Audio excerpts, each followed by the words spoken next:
Nunca pensé que lo peor de envejecer no sería el dolor en las rodillas, ni el silencio de los domingos, sino descubrir que el amor de toda una vida podía terminar con una firma, que mi esposo, el hombre con quien crié 3 hijos y enterré 40 navidades, me dejaría sin casa, sin nombre y sin derecho a preguntar por qué.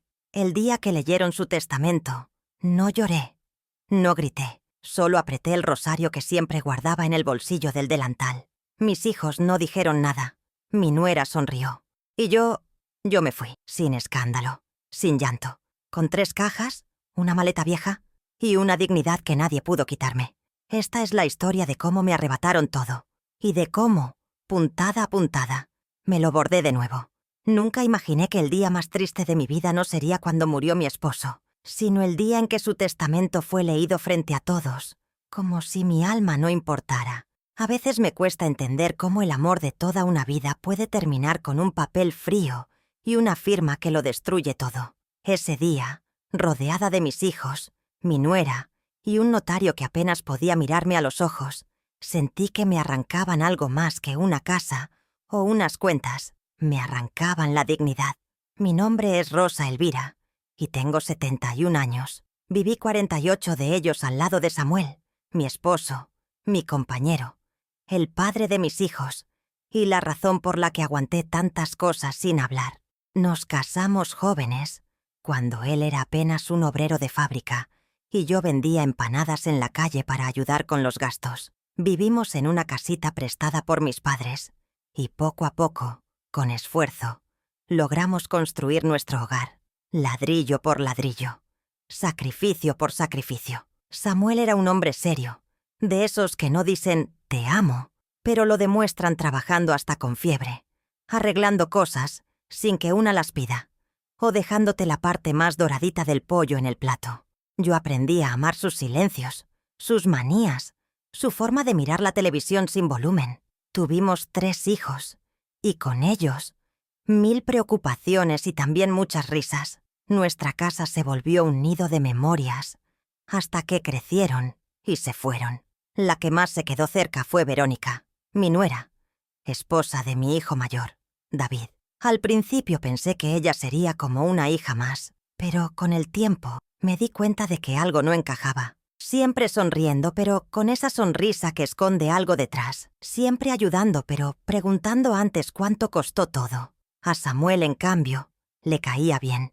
Decía que era lista, que tenía visión para los negocios. Y sí que la tenía, porque terminó quedándose con todo. Samuel enfermó de repente. Fue un dolor en el pecho, luego unos mareos, y en menos de un mes ya estábamos con diagnósticos, citas y medicamentos. Yo estuve en cada consulta, en cada análisis, pero hubo algo que no supe. Mientras yo cocinaba sus sopas, mientras le hacía masajes en los pies, él estaba haciendo un testamento nuevo, sin decirme una palabra, en secreto, como si todo lo que construimos juntos pudiera decidirse sin mí.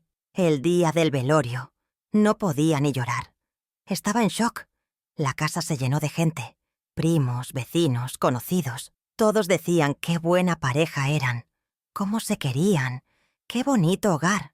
Y yo solo quería gritar que nada era bonito, que se estaba cayendo todo por dentro.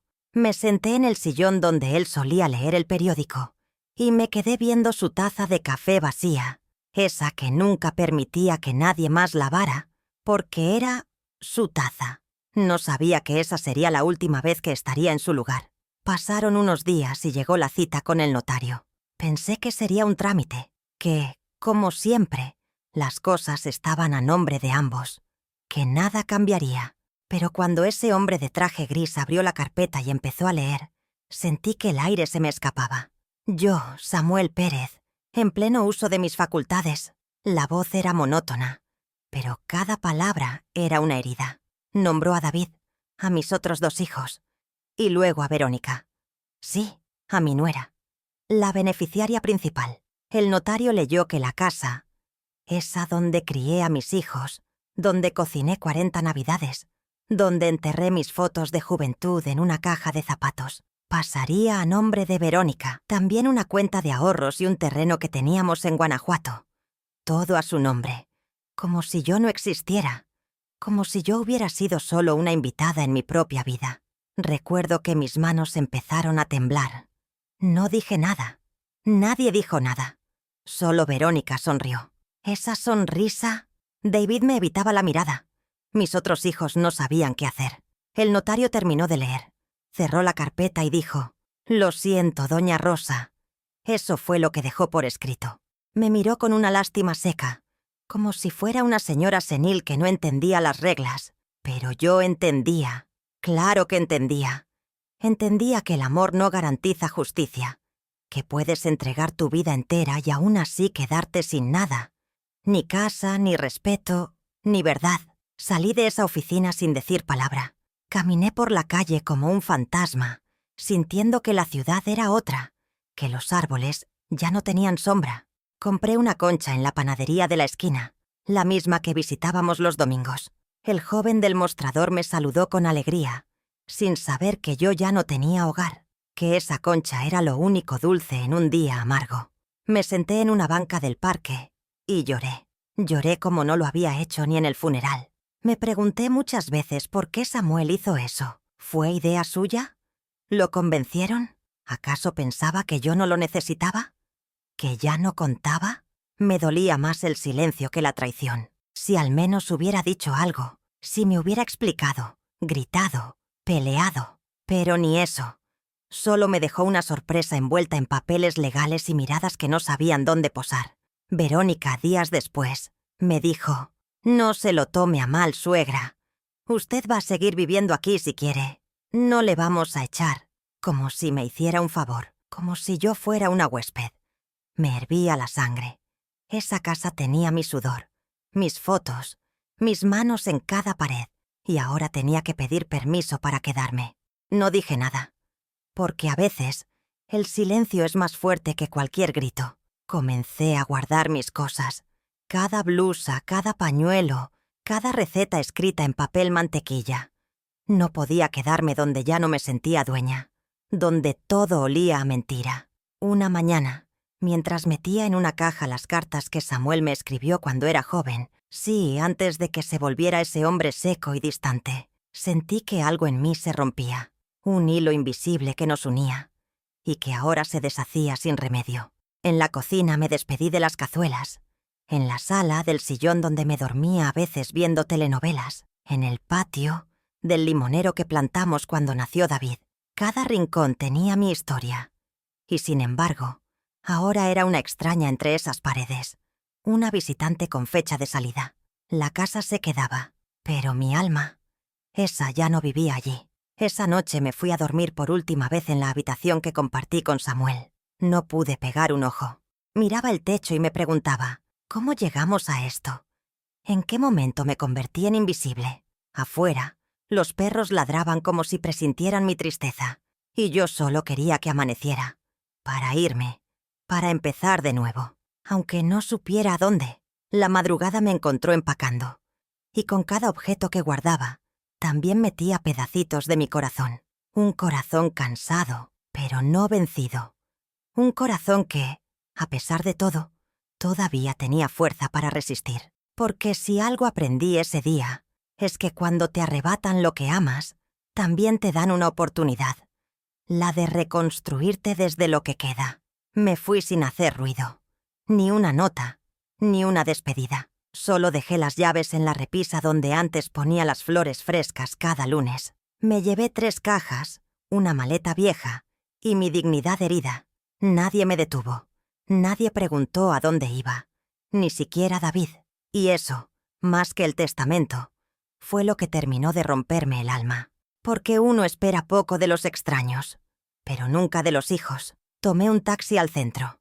Llevaba en la bolsa lo justo, unos ahorros míos, escondidos en una media, una foto de mi madre, un rosario viejo y un paquete de pañuelos. Me senté mirando por la ventana, viendo cómo la ciudad despertaba, ajena a mi dolor. Era lunes, la gente corría al trabajo, las tiendas abrían sus cortinas, los buses pitaban, y yo me sentía como una hoja suelta, sin rama, sin viento. Llegué a una pensión modesta cerca del mercado de San Juan. La señora que la atendía, doña Chela, era amable, pero no curiosa.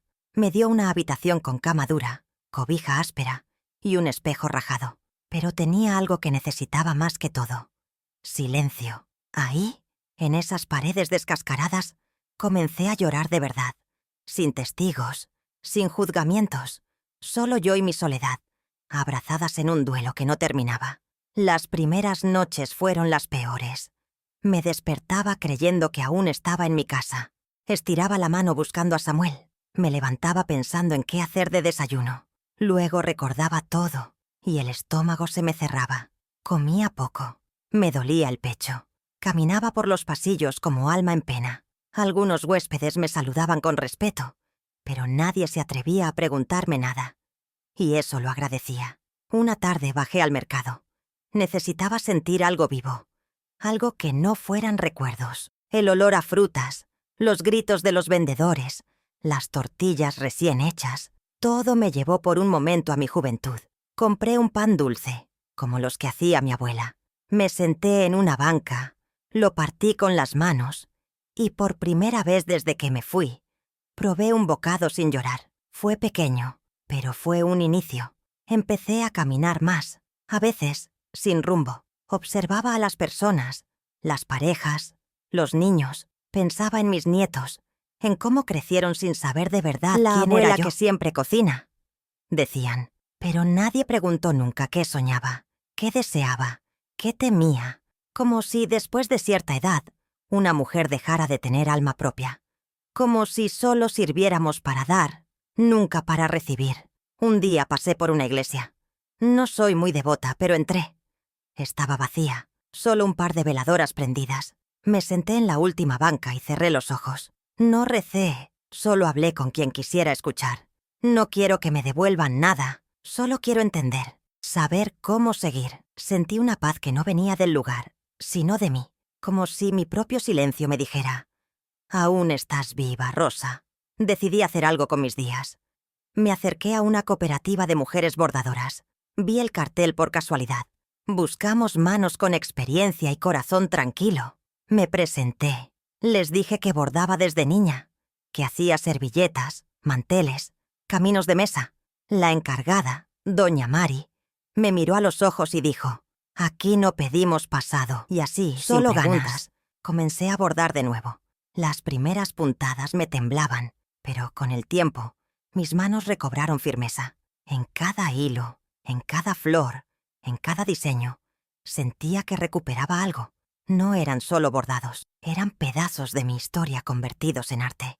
Las demás mujeres eran diversas, divorciadas, viudas, abandonadas, migrantes, cada una con su historia, pero todas con algo en común: la necesidad de volver a empezar. Nos reíamos, llorábamos, Compartíamos a veces, tamales, chismes, recetas. Ellas no sabían todo de mí, pero sentían mi dolor sin que yo dijera una palabra. Una de ellas, Martina, me dijo un día: «A veces, lo que se rompe es lo que más brilla cuando lo reparas». Esa frase se me quedó tatuada, porque yo me sentía rota, pero poco a poco, algo en mí comenzaba a brillar. Empecé a escribir en una libreta. Cosas simples, recuerdos, frases, sueños. Era como hablar conmigo misma. Me descubrí poeta, sin saberlo. Un día escribí: «Fui casa, fui cocina, fui cobija, ahora quiero ser vuelo». Me gustaba leerlo en voz alta, sola en mi cuarto, mientras el ventilador viejo zumbaba como un insecto constante. Era mi ritual, mi forma de no olvidar quién soy. Un domingo, doña Chela me invitó a comer. Hizo mole con arroz rojo. Ese aroma me rompió en 1000 pedazos. Era el platillo que Samuel me hacía en nuestros aniversarios. Le conté. Ella me abrazó sin decir nada. Me sirvió otro plato. Esa noche dormí mejor, como si ese mole hubiera curado una grieta. A veces, la comida es más medicina que el paracetamol. No extrañaba la casa. Extrañaba los momentos, el sonido del portón, la cafetera burbujeando, el ruido del triciclo de mis nietos. Pero también sabía que muchos de esos recuerdos no eran míos solos, estaban manchados, con mentiras, con silencios, y eso dolía. Pero también liberaba, porque a veces Al soltar el pasado, una se da permiso de construir otro presente. Cada día me levantaba un poco más fuerte. Me arreglaba, me ponía perfume, me peinaba. No por nadie más, por mí, para mirarme al espejo y reconocerme, para recordar que debajo de las arrugas y las canas aún habitaba una mujer completa, con historia, con fuego, con ganas de reír. Las mujeres del taller me empezaron a decir «Señora Rosa», con cariño. Me pedían consejos, recetas, trucos de costura. Yo les enseñaba a remendar con hilo doble, a bordar en punto sombra. Me sentía útil, pero más que eso, me sentía vista. Como si mi existencia importara. Como si, después de todo, aún tenía algo valioso que ofrecer. Una tarde, Martina me regaló una libreta nueva. «Para tus poemas, doña Rosa. Algún día los vas a leer en voz alta». Me reí, pero esa noche escribí sin parar. Llené 3 páginas, no con tristeza, sino con memorias, con luz. Me sentí viva. Por primera vez en semanas me dormí con una sonrisa. Empecé a caminar por las tardes al parque. Veía parejas jóvenes, niños jugando, señores en las bancas. Un día un hombre de sombrero me saludó. «Buenas tardes, señora», le respondí. Y así todos los días me saludaba. Me daba un dulce de tamarindo. Nunca preguntó nada, solo sonreía. Y esa rutina, mínima pero constante, se volvió un rayo de sol en mis tardes. Mi hijo David no me llamó. Ninguno lo hizo. Al principio me dolía. Luego entendí que no se trata de lo que uno espera, sino de lo que uno merece. Y yo merecía paz, respeto, amor genuino. Si ellos no podían darlo, yo tenía que dármelo a mí misma. Y en ese taller, con esas mujeres, con mi libreta y mis poemas, lo estaba logrando. Un día me miré al espejo y dije, «Rosa, estás viva. Y mientras lo estés, hay camino». No sabía qué me deparaba el futuro. No sabía si volvería a tener una casa propia, una familia cercana. Pero sí sabía algo, que no estaba sola, que mi historia no se acababa con una firma. Apenas estaba comenzando. Fue Martina quien me empujó.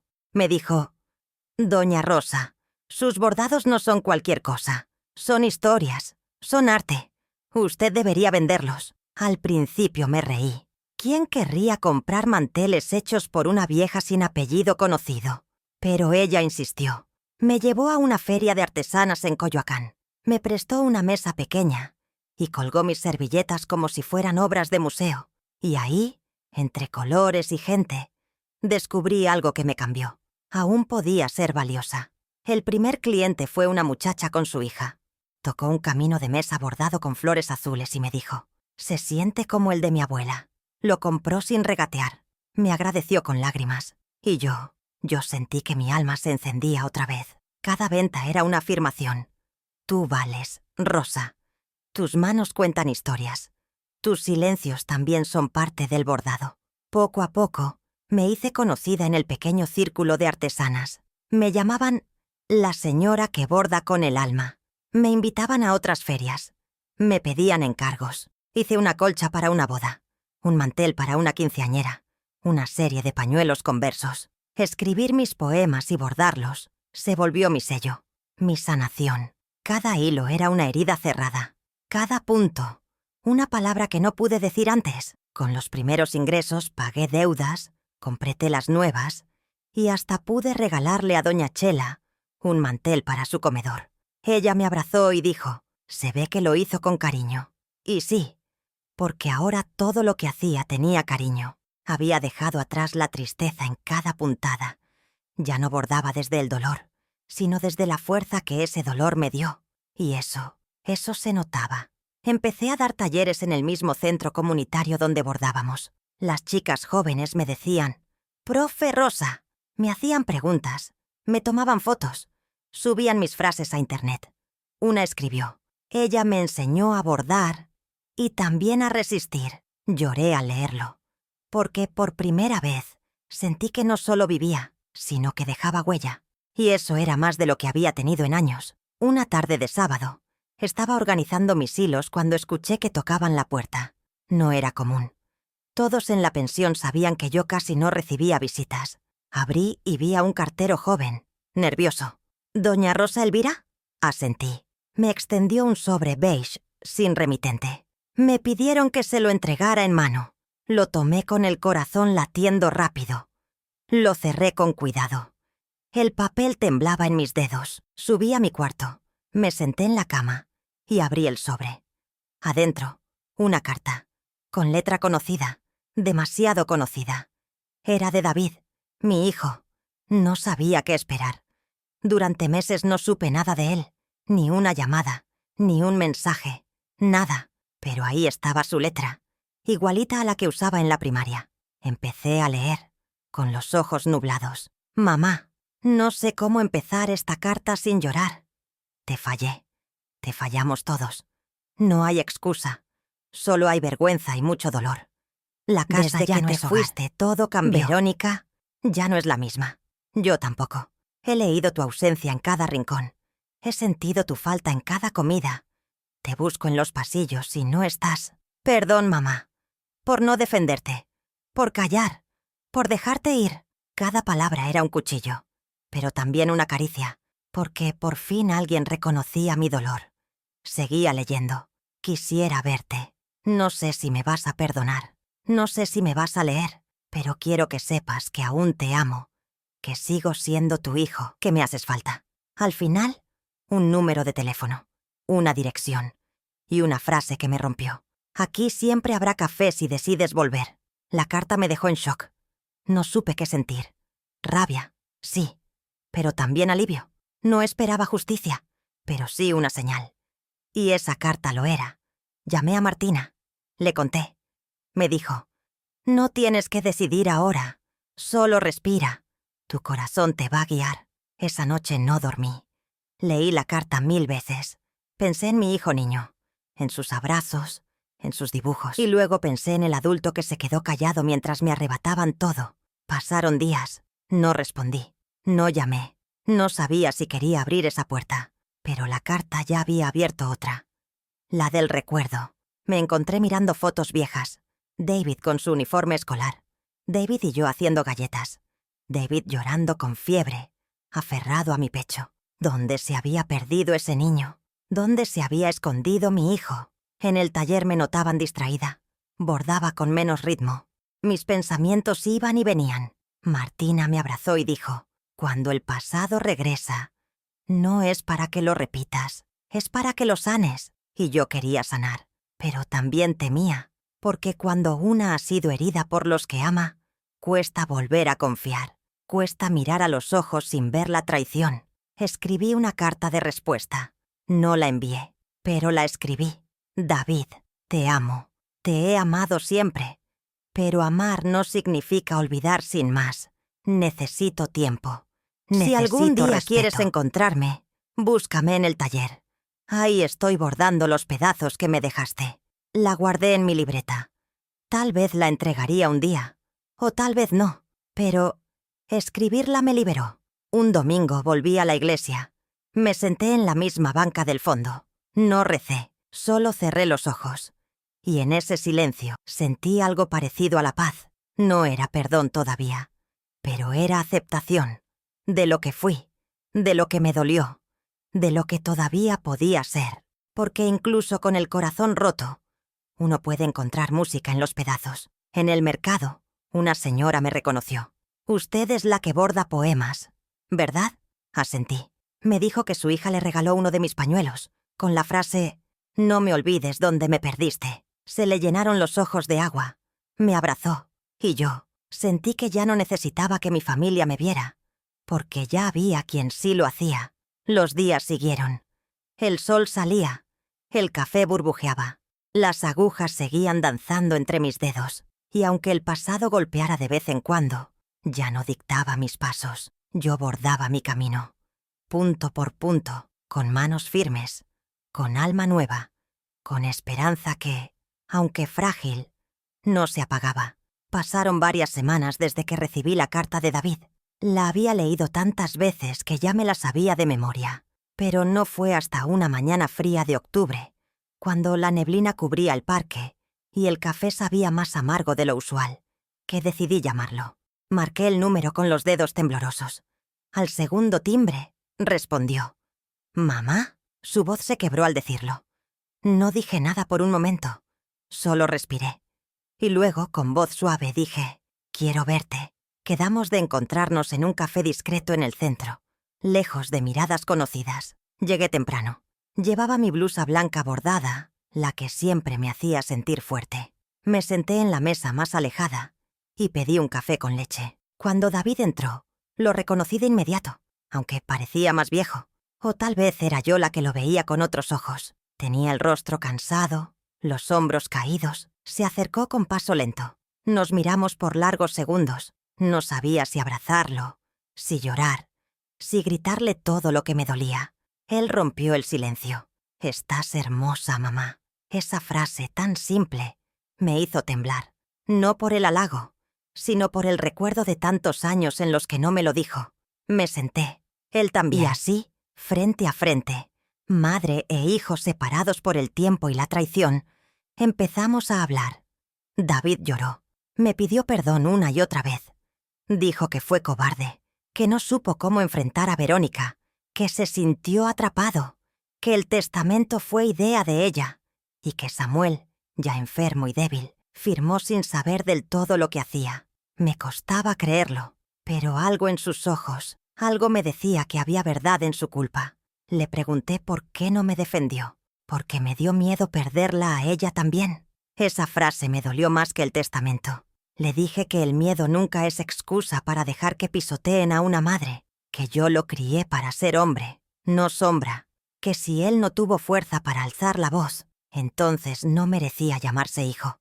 Él bajó la cabeza, no respondió, y en ese silencio entendí que no buscaba justificarme, solo necesitaba decirlo, dejar salir todo lo que guardé durante meses, y quizás durante años. David me contó que Verónica ya no vivía con él, que después de mi partida las cosas cambiaron, que se volvió más fría, más distante, que discutían por todo. Un día me dijo que yo era un inútil que no sabía tomar decisiones, y lo peor es que tenía razón.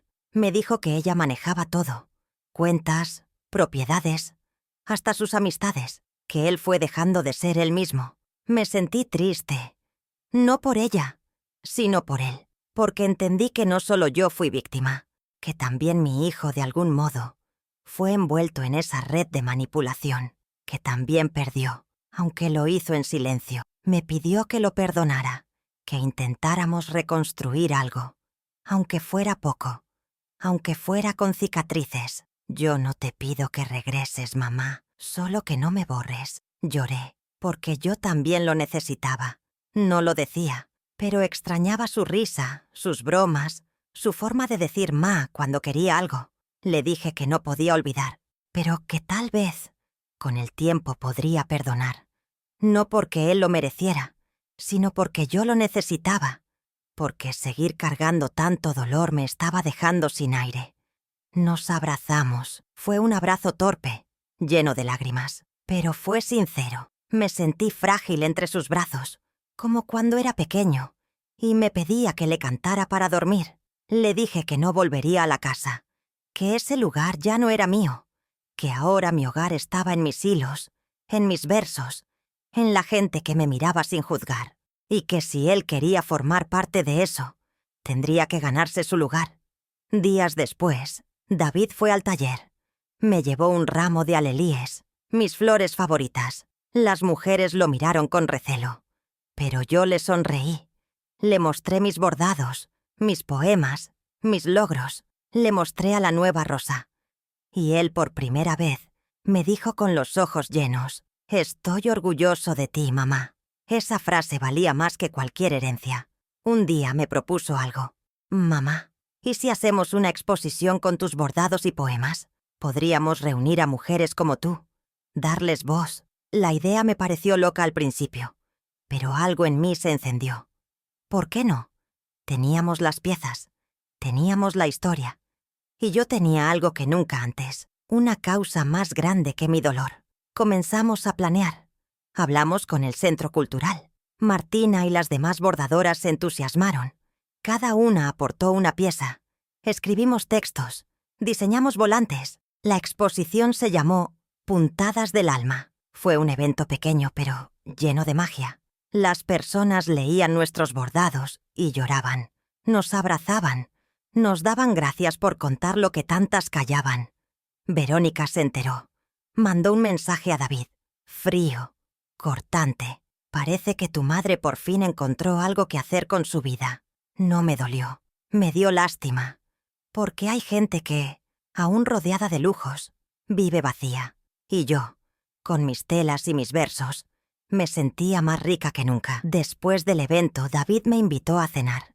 Solo nosotros dos.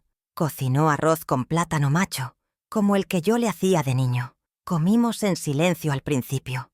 Luego hablamos de todo. De mi madre, de su infancia, de los días felices. Y comprendí que aún quedaban muchas páginas por escribir, que la historia no termina cuando te rompen, termina cuando decides cerrar el libro. Le dije que no buscara en mí a la mamá de antes, porque esa mujer ya no existía, que ahora era otra, más fuerte, más libre, más real, y que si él quería estar en mi vida tendría que aceptar eso. Ya no vivo para complacer, David. Ahora vivo para mí. Me miró con respeto. Y por primera vez, con admiración. Volví a mi cuarto esa noche y me senté a escribir. Hoy abracé a mi hijo. No como antes, sino como mujer que ya no se calla, que ya no se dobla, que borda su historia con hilos de verdad. Cerré la libreta con una sonrisa, porque aunque el camino era largo, ya no caminaba sola. David empezó a visitarme cada semana, a veces solo para tomar café, a veces para ayudarme con pedidos. Las mujeres del taller lo aceptaron, y él aprendió a bordar. Le enseñé punto de cruz, se reía de sus errores, y yo me reía con él, porque el amor, cuando es sincero, siempre encuentra la forma de regresar. No esperaba que aquella pequeña exposición cambiara tanto mi vida. Después de puntadas del alma, algo se encendió en el corazón de muchas mujeres. Nos llegaron mensajes, cartas, incluso llamadas de otras ciudades. Algunas querían comprar los bordados, otras solo querían contar su historia. Decían que se sentían vistas, comprendidas, que, por fin, alguien ponía palabras y colores al dolor que llevaban años guardando. Martina me abrazó una tarde y dijo: «No sabes lo que abriste, Rosa. Esto ya no es solo tuyo. Es de todas». Y yo lo sabía. Cada poema bordado, cada flor cosida en silencio, era una semilla que ahora germinaba en cientos de corazones. El taller se llenó. Llegaron más mujeres, jóvenes, ancianas, divorciadas, viudas, abandonadas, todas con algo en común: la necesidad urgente de ser escuchadas. Decidimos hacer más exposiciones. Reuníamos historias, tejíamos con ellas. No solo bordábamos manteles o servilletas, bordábamos vida. Empezamos a grabar videos, a escribir nuestros textos con más cuidado. Algunas chicas subieron los proyectos a redes sociales. Y un día, sin esperarlo, un reportero del Canal Nacional vino al taller. Dijo que había visto el video de nuestros bordados y quería entrevistarnos. Mi primera reacción fue el miedo. ¿Qué iba a decir? ¿Cómo ponerle voz a tanto silencio? Me costaba imaginarme frente a una cámara. Martina me tomó la mano y dijo: «Tú ya hablaste, Rosa. Con tus hilos, con tus versos. Solo tienes que repetir lo que ya sabes». Pero yo sabía que no era tan simple, porque contar mi historia era desenterrar heridas profundas, era volver a vivir el día que me arrebataron todo. El reportaje se grabó en el mismo taller. Nos maquillaron, nos pusieron micrófonos. David estuvo ahí, ayudando en todo. Yo me senté frente a la cámara con las manos sudadas, pero cuando la periodista me preguntó ¿qué la llevó a bordar poesía?, mi respuesta salió sola. El dolor, la traición, el abandono, pero también las ganas de no quedarme rota. Y en ese momento supe que había hecho lo correcto. Conté mi historia sin nombres. No mencioné a Verónica, ni el testamento. Hablé de lo que sentí, de cómo el silencio en casa era más fuerte que cualquier grito, de cómo un día desperté y ya no tenía hogar, ni voz, ni espacio, y de cómo, con una aguja y un pedazo de tela, volví a encontrarme. La periodista lloró. Nos abrazó al final. Dijo que muchas mujeres necesitaban oír eso. El reportaje se emitió un viernes por la noche. No lo vi sola. Estaba con las chicas del taller, con doña Chela, con Martina, con David. Al verme en pantalla, me sentí extraña, como si mirara a otra Rosa, una más fuerte, más clara, más luminosa. Cuando terminó, hubo aplausos, lágrimas, abrazos y un silencio profundo. Uno de esos silencios que dicen más que 1000 palabras. Al día siguiente mi teléfono no paró de sonar. Mensajes, llamadas, correos. Una señora de Mérida me escribió: «Gracias por hablar por nosotras». Otra de Puebla: «Por fin me animé a dejar a mi esposo violento».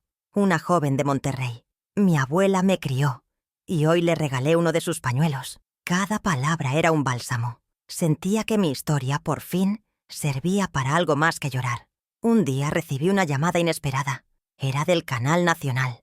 Querían que participara en un programa matutino, en vivo, frente a todo el país. Querían que contara mi historia completa, que llevara mis bordados, que leyera mis poemas. Era una oportunidad inmensa, pero también un salto al vacío, porque eso ya no era bordar en silencio.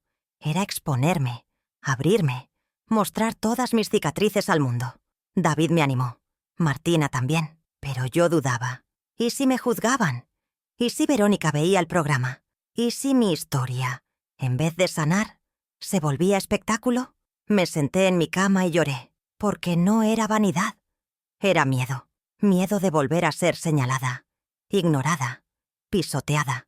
No quería volver a ser la mujer a la que nadie escuchó. Con mi madre. La vi en la cocina, amasando pan.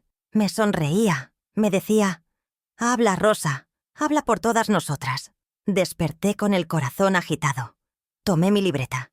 Escribí un poema. Silencio fue mi apellido. Bordé mi voz con aguja de espinas. Hoy hablo, y ya no me tiemblan las manos. Y entonces supe que tenía que hacerlo. Acepté la invitación. Preparé mis piezas más queridas. Seleccioné 3 poemas. Uno hablaba de la casa que ya no era mía. Otro, del hijo que se quedó en el silencio. Y el último, de la mujer que se reconstruyó con hilos y fe. Martina me acompañó. También David. Llegamos al canal con los nervios a flor de piel. Las luces, las cámaras, los técnicos. Todo parecía de otro mundo. Me maquillaron. Me pusieron un micrófono. Me llevaron al set. Vi al conductor, un hombre amable, que me dijo: «Hoy, miles de mujeres van a escuchar su historia, doña Rosa. Gracias por estar aquí».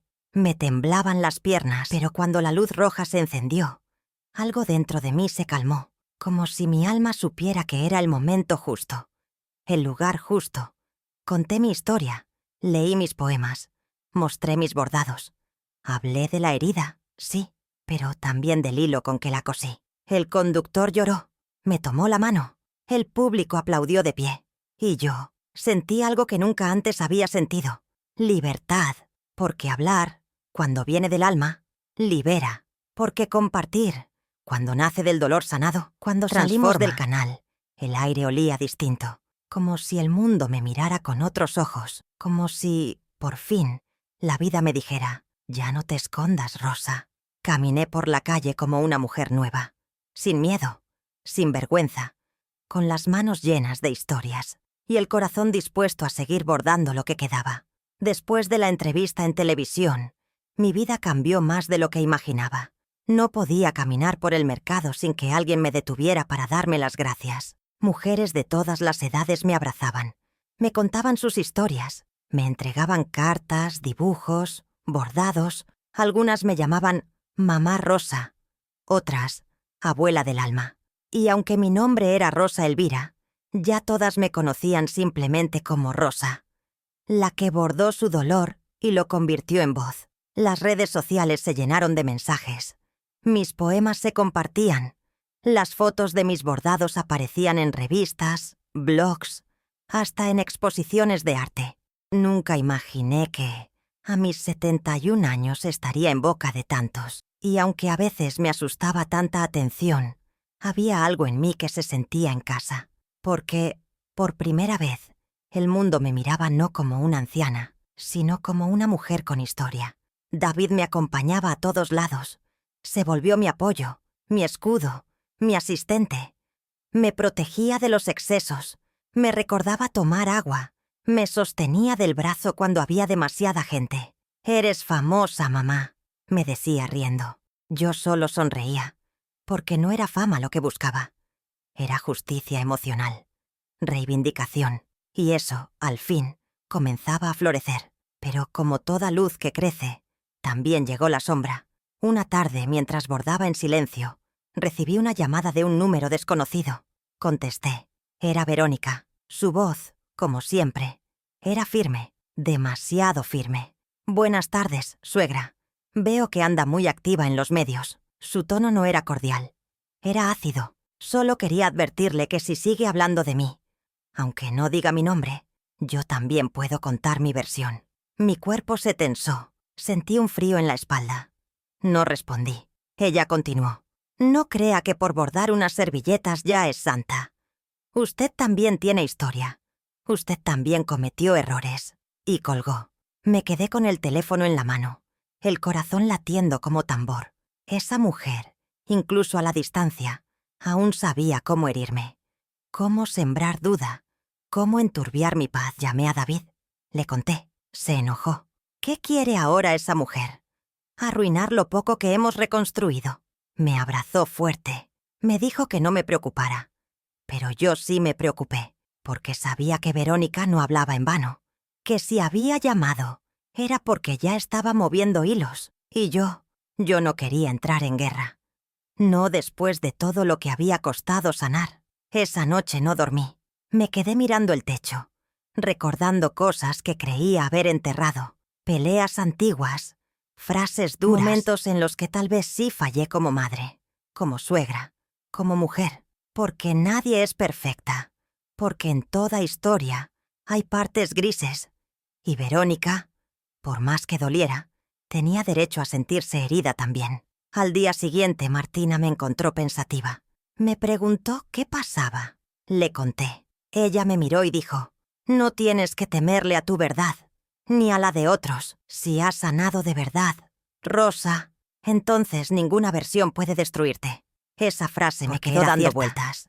Yo no necesitaba defenderme, solo mantenerme firme, coherente, transparente. Pasaron unos días. No hubo más llamadas, pero sí rumores. Una revista sensacionalista publicó una nota. La abuela bordadora oculta secretos familiares. Mostraron una foto mía, otra de Verónica.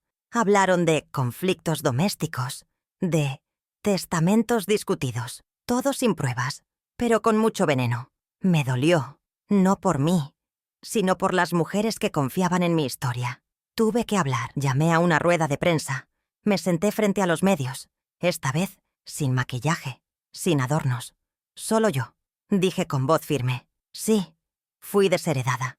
Sí, viví un abandono. Pero también cometí errores. Fui dura. Callé cuando debía hablar. Permití cosas que no debía permitir. Mi historia no es para ensuciar a nadie. Es para limpiar mi alma. Y si alguien quiere contar otra versión, que lo haga. Yo no competiré en dolor. Las palabras resonaron. Algunos periodistas aplaudieron. Otros solo anotaban. Pero lo importante era que había dicho mi verdad. De frente, sin rencor. Esa noche dormí en paz. Por primera vez desde la llamada. Porque había soltado el miedo. Y cuando el miedo se va, el alma respira. Días después, Verónica publicó una carta en redes sociales. Decía que ella también había sufrido, que se sintió rechazada por mi familia, que muchas veces se sintió usada, que entendía mi dolor, pero que también tenía el suyo. No me nombró, pero era claro que hablaba de mí. La carta se compartió. Hubo quienes la apoyaron, y otros que no. Pero yo solo la leí, y luego la cerré. David me preguntó si quería responder. Le dije que no. Cada quien habla desde donde le duele, le dije. Y yo ya no hablaba desde la herida. Hablaba desde la costura, desde el bordado, desde la cicatriz cerrada. Y eso, nadie podía arrebatármelo. Porque la sanación no se defiende, se vive, se encarna, se respira. Un sábado, mientras enseñaba a unas niñas a bordar flores en servilletas blancas, sentí una paz inmensa. Pensé en lo lejos que había llegado, en cómo una herencia, En vez de condenarme, me había liberado. Me vi en los ojos de esas niñas. Vi fuerza, vi semilla, vi futuro, y supe que todo, incluso el dolor, había valido la pena. Una mañana soleada, mientras colgaba pañuelos recién bordados en la cuerda del taller, llegó una mujer que no conocía. Se presentó como Teresa Andrade, representante de una fundación dedicada a proyectos sociales para mujeres mayores. Había visto el reportaje, leído mis poemas, visitado la exposición. Me dijo con una sonrisa que le había cambiado la forma de ver el envejecimiento. Usted no es solo un testimonio, es una llama que puede encender muchas más. Sentí que las piernas me flaqueaban. Me ofrecieron algo que jamás imaginé: abrir un centro cultural para mujeres como yo. Un espacio donde pudieran crear, sanar, aprender a bordar, escribir, hablar. Un lugar cálido, con olor a café, a pan, a hilo y a verdad. Lo llamaríamos Casa del Hilo Firme. El nombre me hizo llorar, porque eso era lo que yo había sido, sin saberlo. Un hilo firme en medio del desgarro. Dudé al principio. ¿Estaba lista para guiar a otras? Yo, que aún lloraba al ver ciertas fotos. Yo, que todavía despertaba algunas noches preguntándome por qué Samuel lo había hecho. Teresa me escuchó en silencio. Me tomó la mano y dijo: «Nadie espera que seas perfecta, solo que seas valiente». Y entonces lo supe. No tenía que tener todas las respuestas, solo tenía que abrir la puerta. Nos dieron una casa antigua en un barrio tranquilo, con patio, cocina amplia y cuartos con ventanas grandes. La pintamos juntas.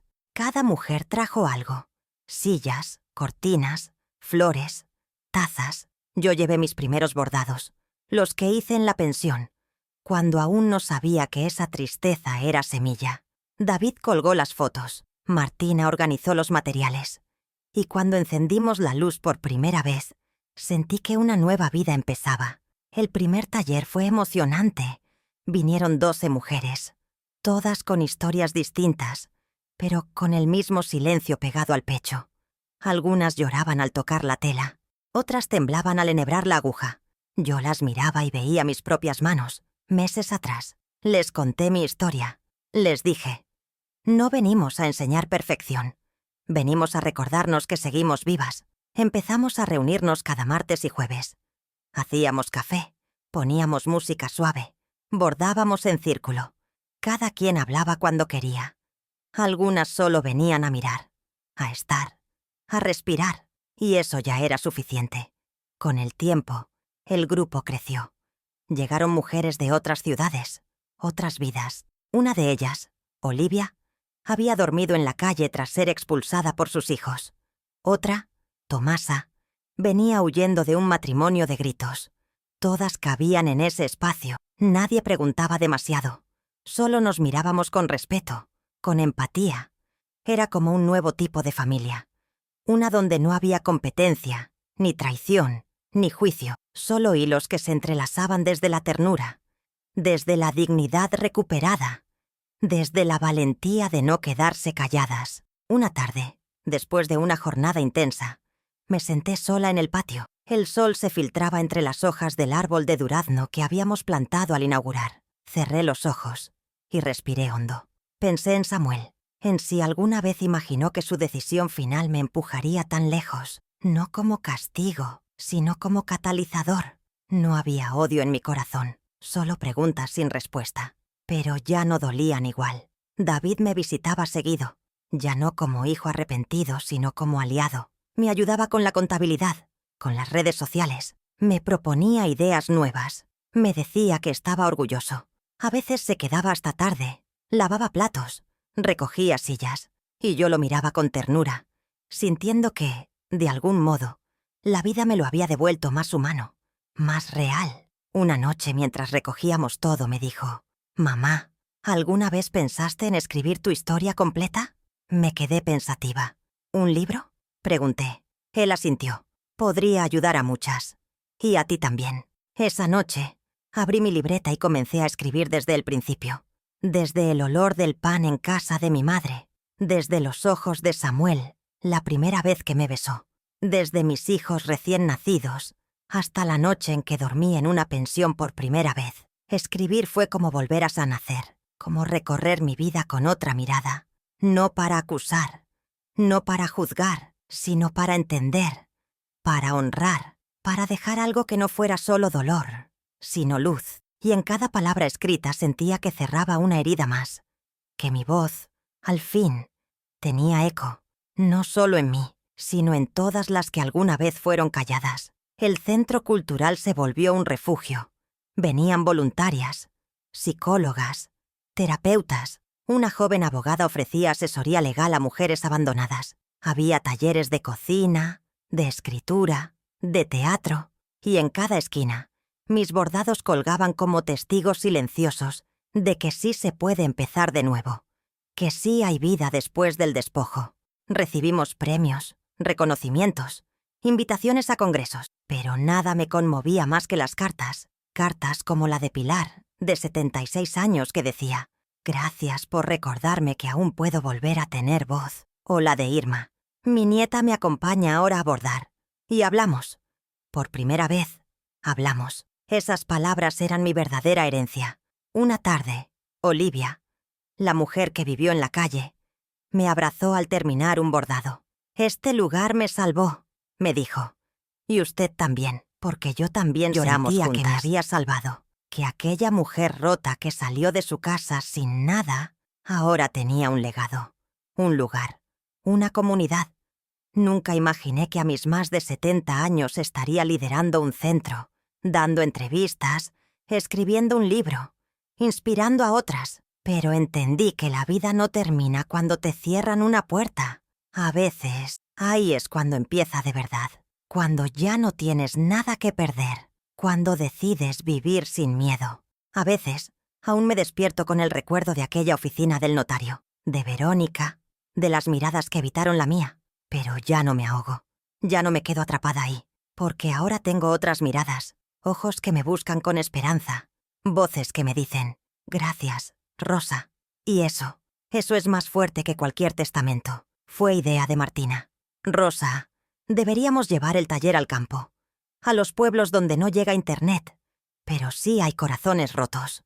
Me pareció hermoso. Organizamos una salida a San Antonio del Río, un pueblo pequeño, rodeado de cerros, con calles empedradas y aroma a leña en cada esquina. Llevamos silos, telas, poemas, café, y también llevamos ganas de sembrar consuelo donde nunca había llegado. Viajamos en camioneta, con risas, cantos y canastas llenas de pan. Cuando llegamos nos recibió una comunidad cálida. Nos ofrecieron el salón comunal, con techos altos y piso de tierra limpia. Las mujeres del pueblo llegaron curiosas, algunas con rebozo, otras con niños en brazos. Nos sentamos en círculo, como siempre, y empezamos. Bordar, hablar, llorar. El idioma era el mismo, el alma. Durante una de las pausas, salí a caminar. El aire era distinto, más limpio, más suave. El viento olía a maíz tierno. Caminé hasta la plaza central, donde los hombres jugaban dominó bajo los árboles. Entonces, lo vi. Un rostro que me sacudió los recuerdos. Alto, delgado, con el cabello ya blanco, pero los mismos ojos. El corazón me dio un vuelco. Era Julián, mi primer amor. No me había visto. Yo sí. Me senté en una banca con las manos temblorosas. Recordé nuestras caminatas cuando yo tenía 17. Sus cartas escritas con tinta azul. Su promesa de que me esperaría mientras él se iba al norte a buscar trabajo. Nunca volvió. O eso creí. Tiempo después conocí a Samuel. Me casé. Y el resto ya estaba bordado en mi historia. Minutos después, él se acercó. Me miró con cuidado. «Rosa Elvira, sé que nunca más te vería». Asentí. Sonrió. Yo también. Hablamos como si el tiempo no hubiera pasado. Me contó que volvió al pueblo, pero no me encontró. Que su madre le dijo que me había casado. Que él también lo hizo. Tuvo hijos. Enviudó. Que ahora cuidaba el molino y escribía versos en un cuaderno. Le hablé del taller, del centro cultural, de mis bordados. Me escuchó con atención, con esa mirada de antes. Me dijo que yo siempre había tenido fuego en las manos, que lo que hacía ahora era exactamente lo que imaginaba cuando me veía bordar flores en servilletas rotas. Me reí. «¿Y tú qué haces con tus versos?» «Los escondo. Me da miedo que se rían», le dije. Entonces somos iguales. Pero yo ya no escondo nada. Pasamos el resto del día conversando. Caminamos por las calles de tierra, como si volviéramos a ser jóvenes. Me habló de sus nietos, de su soledad, de su cocina sin compañía. Yo le hablé de Samuel, no con rencor, sino con la serenidad que da el tiempo. Le conté todo. El testamento, la casa, el taller, las mujeres, el bordado. Se quedó en silencio. Luego dijo: «Tu historia es más fuerte que muchas novelas». Esa noche nos invitaron a una fiesta en el pueblo. Hubo tamales, música y luces de colores colgadas entre los árboles. Julián me invitó a bailar. Dudé. Hacía años que no bailaba. Pero algo en mí dijo que sí. Bailamos lento, torpe, pero con una risa que no me visitaba desde hacía mucho. Las demás del taller nos miraban desde lejos, sonriendo.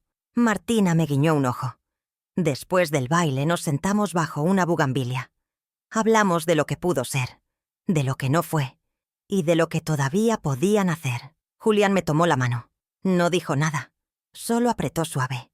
Y en ese gesto sentí que el tiempo se doblaba, que no era demasiado tarde, que los afectos no caducan, solo esperan. Al volver al centro cultural, las mujeres me preguntaron por él. Me sonrojé. Me sentí niña. Les conté, entre risas, que era un viejo amor. «¿Y va a verlo otra vez?», preguntó Olivia. No supe qué decir, pero algo en mí ya lo sabía. No buscaba pareja, no buscaba romance, pero sí una compañía tranquila, un café compartido, un silencio sin juicio. Julián me llamó unos días después. Me preguntó si podía visitar el centro. Dije que sí. Llegó con pan casero y un cuaderno lleno de poemas. Se sentó con nosotras. Bordó una flor mal hecha. Se rió de su torpeza. Las mujeres lo adoraron. Era respetuoso, discreto, gentil. Y yo me sorprendí queriendo que se quedara un poco más. Empezó a venir cada semana. A veces solo para tomar café. Otras para leer sus versos. Una tarde me dijo: «No quiero interrumpir tu camino, Rosa. Solo quiero caminar a tu lado, si tú quieres». Me conmovió, porque no me pedía nada. No exigía, solo ofrecía. Y eso, a mi edad, era un regalo, porque el amor que no aprieta es el que más abraza. Escribí un poema esa noche. Tantas veces tejí mi dolor, y ahora mis dedos tiemblan de ternura. No porque me falte, sino porque me sobra. Lo bordé en un pañuelo y lo guardé.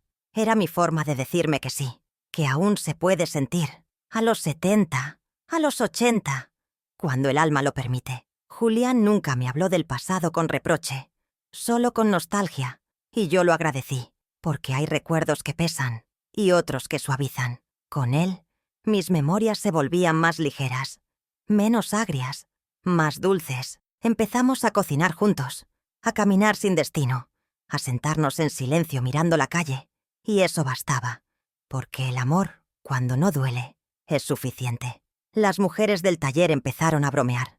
«Doña Rosa ya tiene galán». Yo reía, porque sí, pero no como antes, no como una ilusión, sino como un espejo. Julián no llenaba vacíos, solo compartía el espacio que yo ya había sanado.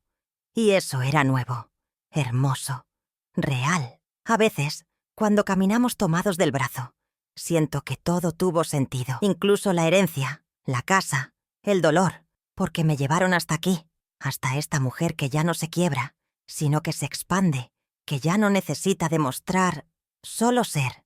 Y ser con alguien que me ve con ternura, sin miedo, es suficiente. El invierno llegó suave, pero en mis huesos se sintió distinto. Ya no me levantaba tan ligera. Las manos, antes firmes para bordar punto por punto, empezaban a temblar. Nada alarmante, decía el doctor. Cosas de la edad, doña Rosa. Pero yo lo sabía. Mi cuerpo comenzaba a hablar en otro idioma. Uno que ya no quería correr, sino sentarse con calma a contemplar. Una mañana, mientras preparaba té de canela con Julián, le dije: «Creo que me queda menos hilo». Él no respondió con tristeza, solo me tomó la mano y dijo: «Entonces borda más fuerte». Y eso hice, pero no con aguja, sino con palabras. Saqué mi libreta más bonita y comencé a escribir cartas. No para David, no para Verónica, para mis nietas, las hijas del silencio. No tenía sus direcciones. No sabía si aún vivían en la misma casa, pero algo me impulsaba a escribirles, como si mi alma necesitara que ellas supieran quién era yo, más allá de la abuela que cocinaba o la mujer que un día desapareció.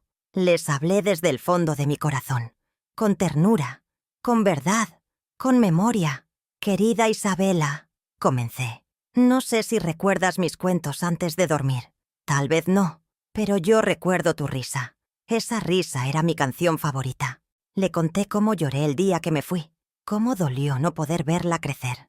Le hablé de los bordados, del taller, de las mujeres, de mi vida nueva, pero también de mi amor intacto por ella. Escribí 5 cartas, una para cada nieta, todas distintas, todas con trozos de mí. No busqué justificarlos, solo contarles, mostrarles que su abuela también tuvo miedo, también se sintió invisible, también se cayó, pero eligió levantarse. Guardé las cartas en una caja de madera, junto con fotos, pañuelos, poemas, mi legado, mi verdad. Una tarde de enero, mientras el viento azotaba las ventanas del taller, llegó una joven, morena, delgada, con ojos enormes. Llevaba una mochila y el rostro de alguien que no sabía si entrar o correr. Martina fue quien la recibió. Yo estaba dando clase a unas niñas. Al verla, algo dentro de mí se estremeció.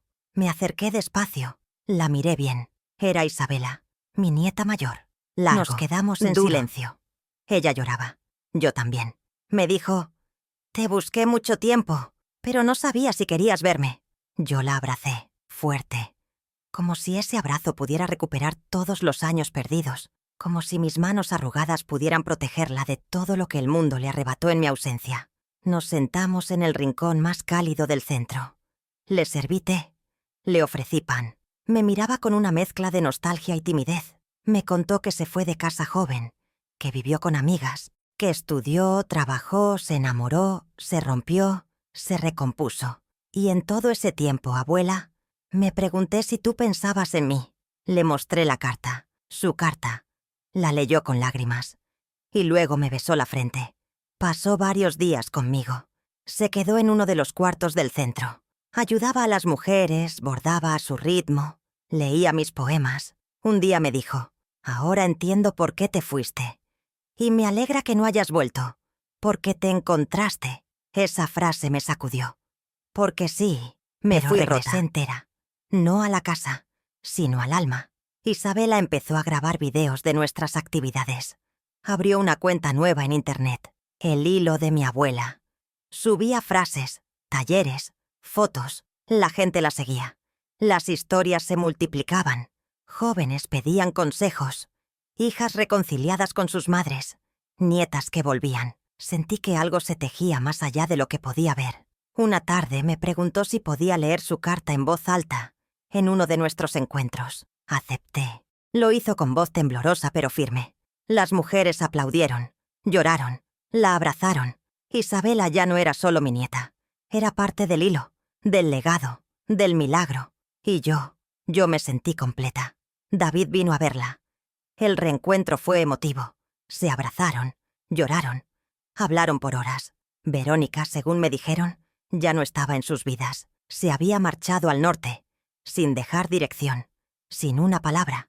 No sentí rabia, solo un eco lejano, como una sombra que ya no asustaba, porque mi luz ahora era más fuerte. Le entregué a Isabela la caja con las cartas. Le dije que algún día, cuando yo ya no estuviera, las compartiera con sus hermanas, que no las obligara a nada, solo que las leyera con el corazón abierto. Ella prometió hacerlo, y yo supe que podía soltar, que el amor no necesita testamento, solo memoria viva. Esa noche escribí el último poema del cuaderno. Volví no para quedarme, sino para recordarles que las raíces florecen, aunque las arranquen. ¡Ah! Lo bordé en una tela blanca. La colgué en la entrada del centro. Y cada vez que una mujer entra, lo lee, y sonríe, y entiende que aquí no venimos a llorar eternamente. Venimos a bordar lo que aún podemos ser. Los días se hicieron más cortos. El sol ya no se quedaba tanto en mi ventana. Las mañanas eran más lentas, mis pasos también, pero mi alma estaba más despierta que nunca. Sentía que algo se acercaba, no con miedo, con certeza. Como cuando terminas un bordado y sabes que no falta nada más, que esa última puntada, esa pequeña hebra final, lo completa todo. Comencé a ordenar mis cosas, mis libretas, mis pañuelos, mis cartas. Etiqueté cada caja con el nombre de una mujer. Dejé instrucciones claras. El centro seguiría funcionando, con Martina a la cabeza. David e Isabela se encargarían de lo administrativo. Las chicas del taller se turnarían para enseñar. Todo estaba listo. Todo menos mi corazón, que aún quería bordar un verso más. Un día me senté frente al árbol de durazno del patio, el mismo que plantamos al abrir el centro. Estaba florido, como si no supiera que era invierno. Lo miré largo rato. Luego tomé mi libreta y escribí: he amado sin medida. He sido rota y me rehice. No busquen venganza en mi nombre. Busquen poesía. Cerré la libreta y la puse en la caja más hermosa que tenía. Isabela me propuso grabar un video de despedida. Al principio no quise, pero luego pensé en todas las mujeres que nunca pudieron decir adiós, que partieron sin voz, y acepté. Me senté frente a la cámara, con mi blusa bordada, el cabello recogido y los ojos claros de tanto llorar y sanar. Gracias por escucharme, por dejarme entrar en sus casas, en sus recuerdos, en sus dolores. No tengan miedo de empezar de nuevo. Si yo pude, ustedes también. El video se volvió viral. Más que todos los anteriores. Lo compartieron en escuelas, en iglesias. Llegaron mensajes de Argentina, de España, de pueblos que jamás había oído nombrar. Doña Rosa, usted me salvó. Abuela Rosa, le bordé un pañuelo. Rosa, por fin me animé a hablar. Y yo lloraba. No de tristeza, de gratitud. Un viernes por la tarde reuní a todas en el patio. Hicimos pan dulce, café, pusimos música suave. Les di a cada una un pañuelo con una frase distinta. Nadie sabía qué diría el suyo. Al abrirlos, hubo risas, lágrimas, abrazos. Martina leyó el suyo en voz alta. La dignidad no se hereda, se construye. Isabela lloró con el suyo. Las nietas también pueden sanar a sus abuelas. Después me levanté despacio. Caminé al centro del círculo. Saqué un pañuelo blanco, sin bordar, y dije: este es el único que dejo vacío, para ustedes, para que sigan bordando, porque esta historia no termina aquí. Todas aplaudieron, y yo sentí paz, una paz que no había sentido ni en mi juventud, porque ya no debía nada, ya no me faltaba nada. Esa noche Julián me preparó sopa de flor de calabaza. Cenamos juntos, como siempre. Me miró a los ojos y me dijo: eres la mujer más valiente que he conocido. Le tomé la mano. Le dije: gracias por llegar cuando ya no esperaba a nadie. Nos reímos. Nos abrazamos y al final le recité un poema al oído. El último. Solo para él. Dormí profundo. Soñé con mi madre, con Samuel, con mi infancia, con Verónica también, pero no con rabia, sino con compasión. En el sueño me devolví a la casa, y yo no la aceptaba. Le decía: ya tengo hogar, y desperté sonriendo, porque entendí que había sanado del todo, que ya no había herida abierta, solo cicatriz luminosa. Los días siguientes, mi cuerpo pidió más descanso. Me acostaba temprano, miraba el atardecer desde la hamaca del taller. Las chicas seguían bordando, contando historias, riendo. Yo las escuchaba desde lejos, y me sentía feliz, porque mi voz ya no era la única. Ahora eran muchas. Voces bordadas, fuertes, valientes. Un miércoles, pedí que me llevaran al notario. El mismo edificio, la misma silla. Pero ahora era yo quien dictaba. Redacté mi propio testamento. Legal, pero también emocional. No tenía muchas posesiones, pero sí una herencia poderosa. Mis palabras, mis bordados, mis cartas, mis poemas y, sobre todo, el centro. Que ninguna mujer vuelva a sentirse sola. Escribí: que este lugar nunca cierre, que el hilo nunca se rompa. A la salida me detuve frente al portón. Miré al cielo, sentí el aire frío y pensé: si hoy fuera el último día, estaría bien. Porque no me fui de este mundo en silencio, porque conté mi historia, porque me reconecté con mi hijo, con mi nieta, porque bordé mi propia justicia, porque transformé mi dolor en semilla. Al llegar al taller, las chicas me esperaban con flores. Isabela me abrazó por largo rato. Martina me dijo: «Rosa, tú nos hiciste creer en nosotras». Yo solo respondí: «Ustedes me devolvieron la vida». Y era cierto, porque sin ellas, sin ese círculo, sin ese hilo colectivo, yo aún estaría perdida en el eco de una casa vacía. Guardé mi libreta en la caja de madera. Puse la fecha en la última página y escribí: «Aquí termina mi historia, pero empieza la tuya». Cerré la tapa, respiré hondo y, recostada en la silla del patio, dejé que el sol me acariciara la cara una última vez. Si esta historia te tocó el alma, no es por mí. Es porque, en algún rincón de tu vida, tú también has sentido lo que yo sentí.